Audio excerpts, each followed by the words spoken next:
Mexico, a beautiful country known for its legendary history and amazing culture. Mexico is known around the world for so many different reasons, whether its impact in cinema, dance, music, the arts. They are also known for producing some legendary fighters, and most notably, boxers, with an entire boxing style named after the country, shows its influence throughout history, which has all been paved by some legendary and iconic Mexican boxers. But who are the best? In honor of Cinco de Mayo coming up, this is the fight franchise and the top 10 Mexican boxers of all time. Number 10. Ricardo Lopez, the only man on this list who remained undefeated in his professional career. El Finito is one at the time of making this list, 15 boxing world champions in all of history to retire undefeated to show how brilliant he was. With the career which spans 16 years, he would begin his pro career in 1985 in Mexico, where he would destroy the competition to begin with, scoring 8 KOs in a row. He would go on a streak of 26-0, which eventually earned him a world title shot for the WBC mini flyweight title. He would travel all the way to Japan to face Hideko Ahashi to secure gold from his home country. Lopez knocked out Ahashi in the 5th round to secure his first ever world championship. From here onwards is where Lopez would cement his legacy as the greatest mini flyweight of all time, going on a legendary streak defending his title against all challengers that came up against him, defeating them with brilliant boxing and skill, and at times some brilliant stoppage victories. He would get to his 48th fight, which is where he received his only slight blemish on his career. Lopez would face undefeated Rosendo Alvarez, where both men fought for the championship gold, but the fight would be deemed a draw after the ref stopped the fight after an accidental clash of heads. The two would rematch after the fight, and Lopez would beat his foe and secure his 3rd piece of gold, but would vacate the belts to try and finally move up in an attempt to secure the junior flyweight title. He would move up and secure the IBF junior flyweight title against Will Grigsby in a unanimous decision victory. Then he would defend his belt twice via 2 TKO victories and then subsequently hang up the gloves. He would finish his career with a stellar 51 wins with 1 draw. He holds the record with Joe Louis and Floyd Mayweather of the record of the most consecutive title bouts without a loss at 26, and was truly an amazing boxer. So why doesn't he rank higher on the list? Unfortunately, at these lower weight classes, the lack of high level competition has to be taken into account, therefore knocks him back a few places on this list. Nonetheless, he is easily one of the greatest Mexican boxers of all time. Number 9. Erik Morales.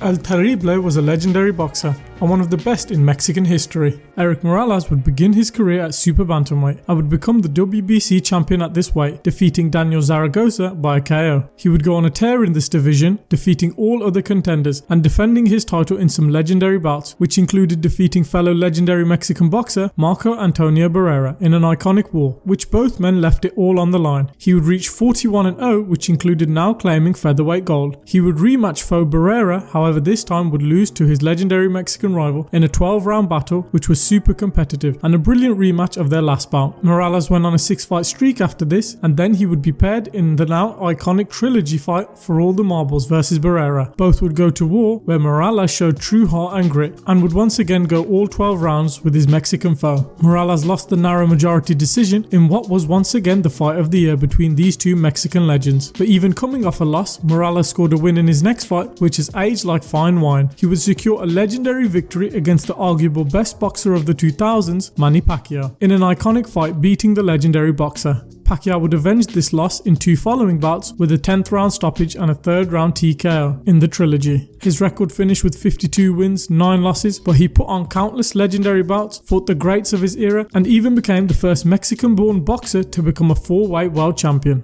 Number 8. Marco Antonio Barrera. Another of the legendary Mexicans who fought in the same era as the legendary Erik Morales, Barrera went on a legendary streak in his pro debut, where he went on a 43-fight win streak, where he would go on a tear showing brilliant boxing and skill, where he would win the WBO super bantamweight title. He would reach his 44th fight and lose his unbeaten record, losing via disqualification to Junior Jones. This on the surface doesn't paint the picture of what actually happened, which was he would be dropped by Jones in the 5th round and the bell would ring for the end of the round. But Barrera's corner jumped in the ring, which caused the ref to call the fight a DQ and gave Jones the win. He would rematch Jones in a close fight and lose a decision fans deemed controversial, and Barrera decided that was enough on his career. Luckily, he had a change of heart where he reclaimed the bantamweight gold and would go on to have his legendary trilogy with the previously mentioned Erik Morales, in which he would have 3 amazing fights, and legendary wars where Barrera would be the overall victor, 2-1 in the trilogy. He would have one of the most legendary fights of the 2000s, fighting Nassim Hamed, beating the legendary fighter 12 rounds rounds in which he would be Prince Naseem's one and only loss of his career. He would fight Manny Pacquiao and fail to best the Philippine icon like his countryman Morales, and would also lose against fellow Mexican standout Juan Manuel Marquez. Nonetheless, he had such a legendary career with an amazing streak, some brilliant knockouts, and for besting Morales overall in the trilogy ranks him just higher than his countryman.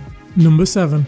Miguel Canto, one of the rare Mexican boxers in history whose style wasn't actually entrenched in the Mexican style most fans now know today. Canto is also of the rare few boxers who started his pro career with a loss, but it was actually worse for Canto, who lost his first and third fight via KO. It would slightly get better, winning a few, but also getting some draws. In Canto's first 10 fights, his career was at 6 wins, 2 draws and 2 losses. He would even lose his 13th fight. From here onwards though, he went on an amazing streak, winning his next 16 with 1 draw. He would in his 40th fight be given a world title opportunity, but would lose to Botello Gonzalez. But undeterred on his shortcomings, Canto worked back up to a world title fight and would face Japanese world champion Shoji Aguma, winning the majority decision to secure his first world title. From here onwards is where Canto earned his legendary status and why he makes the list. He would showcase legendary boxing skills and defend his flyweight title against the best of his era, even beating Aguma, who he won the world title from, twice again, and beating him 3-0 in their trilogy. His career finished with 60 wins and 9 losses and 4 draws. This on the surface seems like a good record, and not a great record, but when you break it down, 3 of his 9 losses were in his first 13 fights, and another 3 of his losses were at the end of his career in his last fights. Canto used slick boxing and skill to showcase how great he was as a flyweight, where he would win 15 world title fights. He would be recognized alongside Pancho Villa as the greatest flyweight of the 20th century,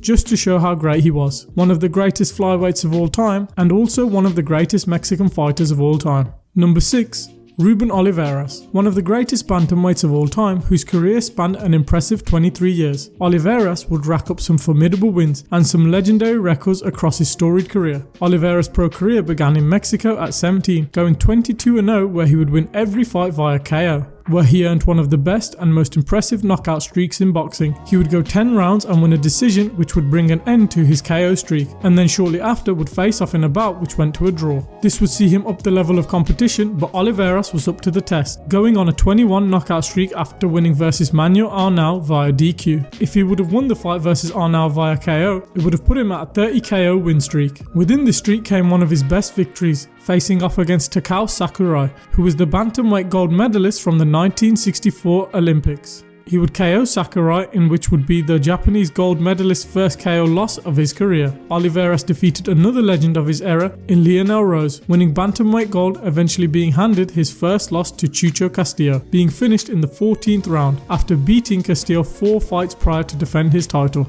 6 months later, avenged his loss and defeated Castillo to reclaim bantamweight gold and win 2-1 overall in the trilogy. He would go on to secure featherweight gold and finish his career with 89 wins, 13 losses and 3 draws. He would win an impressive 79 out of the 89 wins via KO, seeing him recognized as one of the best punchers in history, and was voted alongside another Mexican legend as one of the best bantamweights of the 20th century. Number 5. Carlos Zarate. Another legendary bantamweight from Mexico, Carlos Zarate had a career most would dream of. In a career which spanned 70 fights over 18 years, his career would begin in 1970, where a lot like fellow Mexican bantamweight Reuben Oliveira on the list, he would go on a legendary KO streak. Zarate from his debut over 5 years would secure 32 wins, all coming via knockout. In his 40th fight, he would fight Rodolfo Martinez and would secure the WBC bantamweight title, winning the fight via 9th round KO. He would go on a KO streak onwards from here and defend his title, knocking out everyone and reaching 52-0. It would be poetic, however, in his 53rd fight he would defend his title against Wilfredo Gomez and lose his WBC bantamweight title via TKO in the 5th round. He would secure back his WBC title and lose it 2 fights after, where his career finished with the legendary 66 wins and 4 losses. Zarate is an iconic and legendary boxer with a record any fighter would be proud of, but what makes it even better, 63 of his 66 wins came via KO, which undoubtedly makes him pound for pound one of the best knockout artists in history. He would be voted the Fighter of the Year in 1977, in a year he had some legendary bouts, including his fight with Alfonso Zamora. He was ranked by Ring Magazine as the 21st greatest puncher of all time, and alongside the legendary Reuben Oliveira previously mentioned on the list, he would be tied in first place as the greatest bantamweight of all time. Carlos Zarate is a legendary fighter and one of the best Mexico has ever produced. Number 4. Salvador Sanchez, one of the biggest what-ifs in boxing history. Salvador Sanchez is considered a legend in Mexico, and for a certain generation is considered the greatest Mexican boxer of all time. Sanchez began his pro career at the age of 16. From 16 he would go on an 18-fight win streak, winning most of his fights by a KO. But in his 19th fight he would fight Antonio Barrera for the vacant Mexican bantamweight title, but Sanchez would unfortunately lose a split decision. Sanchez many people believed to be too young and inexperienced at the time. 4 fights later, he would get his only other blemish on his career, going to a draw in his 22nd fight. From here onwards is where Sanchez would go on a streak which widely gets him regarded as one of the greatest Mexican boxers of all time. At 21 years old, in February of 1980, Sanchez fought for his first world title, beating Danny Lopez for the WBC and ring featherweight titles. Sanchez would have a legendary year, defending his title 4 times, and after this win would rematch Danny Lopez. But the year after would be even better, defending his title 4 times, which saw Sanchez named the Fighter of the Year, alongside the legendary Sugar Ray Leonard. Coming into his own in 1982 at 23 years old, it seemed his career was about to go full steam ahead. On May 8, 1982, he defended his title against Jorge Garcia in a fight he truly bested Garcia. He would 3 months later fight in Madison Square Garden against Azuma Nelson in a legendary 15-round war in which Sanchez eventually secured the TKO in the 15th and final round. A month later, however, Sanchez would tragically lose his life in a car accident, crashing his Porsche and dying instantly on the scene. Sanchez in his young career beat 4 future world champs, showing how good he was. Who knows? If he didn't tragically pass at 23, he could have so easily been number 1 on this list. Nonetheless, to fight from 16 to 23 and make this list just shows how great he truly was. Number 3. Juan Manuel Marquez, one of the greatest Mexican boxers who is of a rare few group of boxers who lost their first fight, with Marquez losing via DQ. From here he would go on a brilliant streak, going 29-1 with his only loss that early DQ. At this point in his career he was regarded by so many as the best fighter in the world without a world title, but he had his opportunity versus Freddie Norwood, fighting for the WBA featherweight title. The fight would be close and have a bit of controversy, with Norwood doing brilliant at the start with a second round knockdown. Marquez secured his own knockdown with Norwood's glove touching the canvas, but the ref never ruled it a knockdown. The fight went to the judges' scorecard and Norwood won a very close, controversial decision. A few fights later, he would finally win the title he failed to secure against Freddie Norwood. He would beat Manuel Medina via TKO to win the IBF featherweight title. He would defend the title and would come up against the legendary Manny Pacquiao. They would have a wild and legendary fight, with Marquez being dropped 3 times in the first round. Marquez would come back from here and would outbox Pacquiao, with the fight going to the judges' scorecard. The scorecards would be all over the place, with the fight being scored a draw. He would defend his title on a few occasions, but would lose his title to Johannes Christian John. But after this loss, he would win interim gold and defend interim gold in his next 2 bouts. But he came up against fellow standout from Mexico and previously mentioned Marco Antonio Barrera and win super featherweight gold. He would fight Manny Pacquiao once again a second time and try to defend super featherweight gold, and would lose in a competitive fight, a split decision to Pacquiao. Marquez would face Mayweather in another legendary fight, but would lose a unanimous decision. Marquez would then face Pacquiao again in a trilogy fight, but would lose a controversial decision which was voted as boxing's robbery of the year by Ring magazine that year. Marquez would have another fight after this, but would rematch Pacquiao in a quadrilogy fight. This was Marquez's masterpiece, a 6-round war in which they fought back and forth, with Marquez knocking down Pacquiao in the 3rd and Pacquiao knocking down Marquez in the 5th. The end of the 6th round, Marquez would KO Pacquiao with a right hand which landed Pacquiao face first on the canvas to bring a vicious end to the rivalry. His career finished with 56 wins and 7 losses, with some amazing fights and fighters on his resume. He is a true Mexican warrior, a 4-weight world champion, and one of the best of all time. Number 2.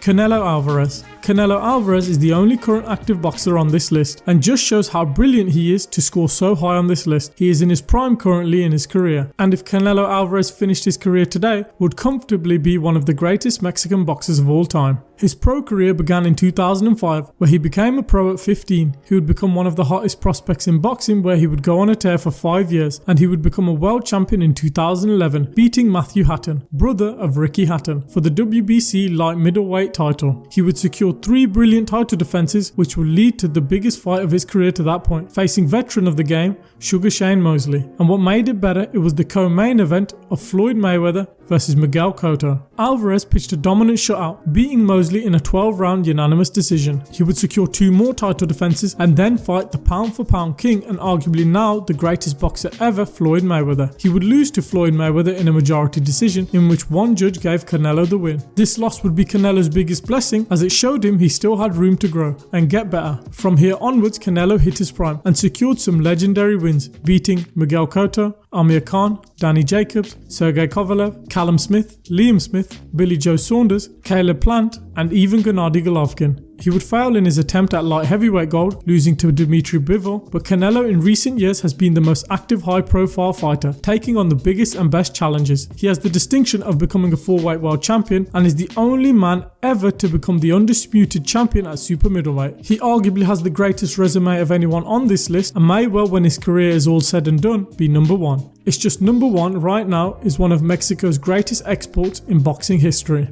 Number 1.